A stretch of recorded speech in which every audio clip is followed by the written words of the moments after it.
बिस्मिल्लाहिर्रहमानिर्रहीम। अस्सलाम वालेकुम नाज़रीन, मैं हूं आपका मेज़बान राजा मुश्ताक। आप देख रहे हैं वॉइस ऑफ पाकिस्तान।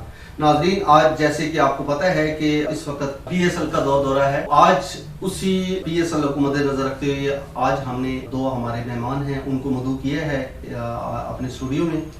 तो नाज़रीन, ये दोनों जो हमारे मेहमान हैं ये इनका तल्लक जो है, एक है पेशावर ज़ल्मी से और दूसरे का लाहौर कलंदर से। लाहौर कलंदर और पेशावर ज़ल्मी ये दोनों टीमों के वो खिलाड़ी हैं जिनको उन्होंने सिलेक्ट नहीं किया। तो चलते हैं नाजरीन आज के अपने मेहमानों की तरफ। तो अस्सलाम वालेकुम। जी वालेकुम अस्सलाम। हाँ जी, क्या हाल है? ठीक ठाक जी भाई, क्या हाल है? बिल्कुल ठीक ठाक भाजी, ठीक ठाक जी। ओ नैक जी फर्स्ट क्लास, बहुत अच्छा। नैक जी की होता नैक जी बड़े बंदे नु कहते भाजी, इधर शहर में सर कहते हैं। आप इतनी बड़ी टीमों के आप कह रहे हैं कि आप खिलाड़ी हैं और आपको इतनी सेंस नहीं है। अच्छा जी, ਅਸੀਂ खिलाड़ी भी हां। हां, ए केड़ी गल है? लाहौर कलंदर है अच्छा, बिल्कुल मर्जी हो। बिल्कुल बिल्कुल, हमारी भी दुआएं हैं कि जी चलो कोई भी जीतेगी, पाकिस्तान की टीमें हैं। और बड़ी सबसे अच्छी बात ये है कि ये पाकिस्तान में जो टूर्नामेंट हो रहा है, पूरा टूर्नामेंट ही ये उठा के पाकिस्तान में ले आए हैं। तो ये सबसे बड़ी खुशी है, ये हमारी जीत है, पाकिस्तान के अमन की जीत है। आज के हमारे मेहमान हैं सुदी छक्का और इंजमाम मोटा। ये आज के हमारे मेहमान होंगे, इनसे बातचीत करते हैं। तो चलिए चलते हैं आज के हमारे मेहमानों की तरफ। ये सुदी क्या हाल है? ओ नैक जी बड़ा बढ़िया है। अच्छा जी। ओए ओए मजे आ गए। अच्छा, ओए जितना ही इथे सिर्फ लाहौर कलंदर ने। अच्छा, वो बाबा तो बाबा जी लाहौर बाबा जी सीधे भले सीधे छक्के छक्के। अच्छा अच्छा, आप बैठ के बात करें। मेहरबानी। अच्छा, मैं ये कह रहा हूँ कि बाबे दे मलंग जिहड़े ने ये पहले 3-4 दफा हार क्यों गए? की दसिए जी तुहानू ਅਸੀਂ की दसिए? मैंने नहीं बताया। हारना की ਹੁੰਦਾ है जी? यकीन करो ए मेरी एंट्री क्यों नहीं हुई टीम के अंदर? नहीं हो जानी सी। अच्छा, यकीन करो मैं जदों टीम के अंदर इंटर होया मेरे उन्होंने ट्रायल लाए ने, मैं ग्राउंड च गया बल्ला लेके, ओ लोकां नू मजे आ गए। जदों मैं ग्राउंड दे विच गया लोकां नू मजे आ गए ने। क्या बात है? यकीन करो ਤੁਹਾਡੇ ਭਰਾ ਨੇ ਇੱਥੇ ਬੰਦਾ बड़ा सीधा मेरा बड़ा कौन है? ਉਹ ਨੈਕ ਦੀ ਆਪਣੀ ਗੱਲ ਕਰ ਦਿੰਦੇ ਆ यार ये क्या आएगी? किस तरह की लैंग्वेज आप इस्तेमाल कर रहे हैं? लाला जी गुस्सा नहीं करना। हाँ। ए जाहल जिहा बंदा है। अच्छा। पढ़िया लिखा नहीं है ना इन्ना। नहीं, आप पढ़े लिखे लग रहे हैं। हाँ, अच्छा, लाला चलो, आपसे मैं बात- गल सीधी कर। ठीक है। मेरा नाम ही इंजमाम मलक 2 है ना जी। हाँ, इंजमाम 2।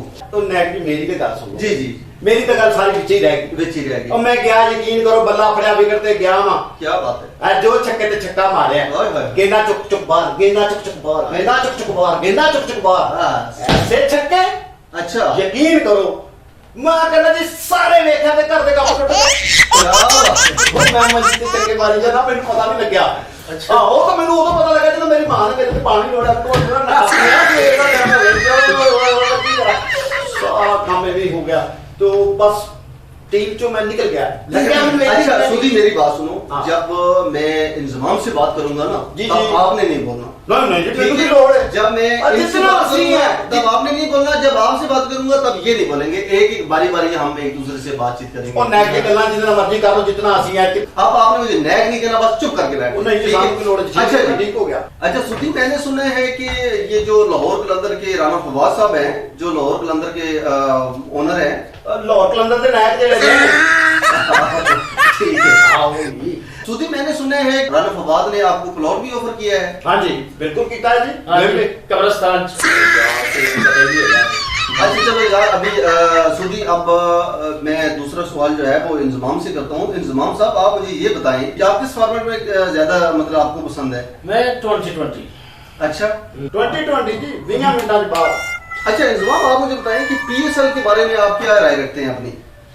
PSL जी इस बार जीतेंगे इंशाल्लाह पेशावर ज़ुल्मी। अच्छा, एक खावे ऐड की लाहौर कलंदर हकीकत बदल गए ने। हकीकत बदल गए। ओए काम हकीकत सीधा बल्ला बल्ला अच्छा बैठो। अच्छा सुधे, मैंने आपको बाहर निकलवा देना है, ठीक है? अभी आपने अगर कोई बदतमीजी की तो मैंने आपको यहाँ से उठवा देना है। वो जान दो, ठीक है? बस खामोश। अच्छा इंजमाम, मुझे बताओ कि आप PSL को आप कैसे देख रहे हैं कि इस दफा कौन सी टीम जीत रही है? इस दफा शावर जुल्मी अच्छा, शावर जुल्मी जीतेगी। उसकी क्या वजह है? उसकी वजह उसके खिलाड़ी जो सारे स्ट्रॉन्ग है, अच्छा, बिल्कुल स्ट्रॉन्ग है और जान दियो भाजी अच्छा, फिट है। ਉਸਤਾਦ ਜੀ ਵੇਖੋ ਕਿਵੇਂ ਜਿੱਤੇਗੀ ਮੈਨੂੰ ਦੱਸੋ ਪਹਿਲੇ ਜੀ। ਇਹ ਖਿਡਾਰੀਆਂ ਨੇ ਗਰਾਊਂਡ 'ਚ ਹੋਣਾ ਹੈ। ਇਹਨਾਂ ਨੂੰ ਨਸਵਾਰ ਦੀ ਤਲਬ ਹੋ ਜਾਣੀ ਜਿੱਤ ਨਹੀਂ ਸਕਦੇ। सारे ਉਹ ਤੁਸੀਂ ਨਹੀਂ ਜਿੱਤ ਸਕਦੇ ਭਾਈ, ਤੁਸੀਂ ਨਹੀਂ ਜਿੱਤ ਸਕਦੇ। ਲਾਹੌਰ ਕਲੰਦਰ लाहौर कलंदर जीतेगा जी जिवें अच्छा। हर साल जीतते ने ना, हर साल जीतते ने उसी में लाहौर कलंदर ਉਹ ਐਤਕੀ ਜਿੱਤਣਾ ਹੀ ਲਾਹੌਰ ਕਲੰਦਰ ਨੂੰ, ਜਿੱਥੇ ਮਰਜੀ ਭੱਜ ਲਾ ਲਾਹੌਰ ਕਲੰਦਰ ਜਿੱਤਣਾ ਤਾਂ ਪਤਾ ਨਹੀਂ ਕੋਈ अच्छा सुजीत, आपको छक्का क्यों कहते हैं? सुगा छक्का। ਗੱਲਾਂ ਕਰਿਆ ਕਰੋ ਭਾਜੀ। अच्छा, ਇਹ ਗੱਲ ਇਹਨੂੰ ਮਨਾ ਕਰੋ ਭਾਜੀ। क्यों जी? ਬਸ ਲੋਕਾਂ ਵਿੱਚ ਜਜ਼ਬਾਤ ਹੁੰਦੇ ਨੇ, ਤੁਸੀਂ ਕਮਾਲ ਕਰਦੇ ਹੋ, ਤੁਸੀਂ ਐਵੇਂ ਛੱਕਾ ਛੱਕਾ ਛੱਕਾ ਛੱਕਾ छक्के वैसे आपस की गल है। ਇਹ ਛੱਕਾ ਨਹੀਂ ਜਾਏਗਾ। यार मेरी बात सुनो, रिकॉर्डिंग ਛੱਕੇ ਵੱਜੇ ਨੇ ਭਾਜੀ, ਛੱਕੇ ਵੱਜੇ ਨੇ वो कितने छक्के बजे ने, छक्के बजे होते थे पिछले साल कलंदर जीती ना। ਭਾਜੀ ਸਰ ਗੱਲ ਪਤਾ ऐतकी भी छक्के नहीं चलने। आपने नहीं चलने दोनों ने आपने आपस में बातें नहीं करनी, जिससे मैं जो पूछूंगा आपने मुझे उसी का जवाब देना है। इसी वजह से तो आप लोग सिलेक्ट नहीं हुए। ਉਸਤਾਦ ਜੀ ਗੱਲ ਪਤਾ ਕੀ ਮੈਂ ਤੁਹਾਨੂੰ ਸਹੀ ਦੱਸਾਂ। उस्ताद जी क्या होते हैं? ਉਸਤਾਦ ਜੀ ਵੱਡੇ ਨੂੰ ਕਹਿੰਦੇ, ਜਿਹੜਾ ਵੱਡਾ ਉਸਤਾਦ ਹੁੰਦਾ ਉਹਨੂੰ ਉਸਤਾਦ ਕਹਿੰਦੇ ਨੇ, ਤੇ ਹੋਰ ਨੂੰ ਕੀ ਕਹਿੰਦੇ ਨੇ ਯਾਰ। ਤੇ ਖੜਾ ਗੱਲ ਨਹੀਂ ਸੁਣਿਆ ਕਰਨਾ जी।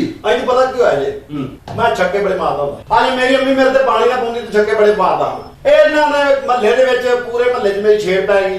ਅਹੇ ਸੁੱਦੀ ਛੱਕਾ, ਸੁੱਦੀ ਛੱਕਾ, ਉਤੋਂ ਵੇਖੋ ਜੀ ਛੱਕਾ ਕਹਿੰਦੇ ਬਾਅਦ ਕਹਿੰਦੇ ਸੁੱਦੀ ਛੱਕਾ, ਆਏ ਸੁੱਦੀ ਛੱਕਾ, ਆਏ ਸੁੱਦੀ ਛੱਕਾ।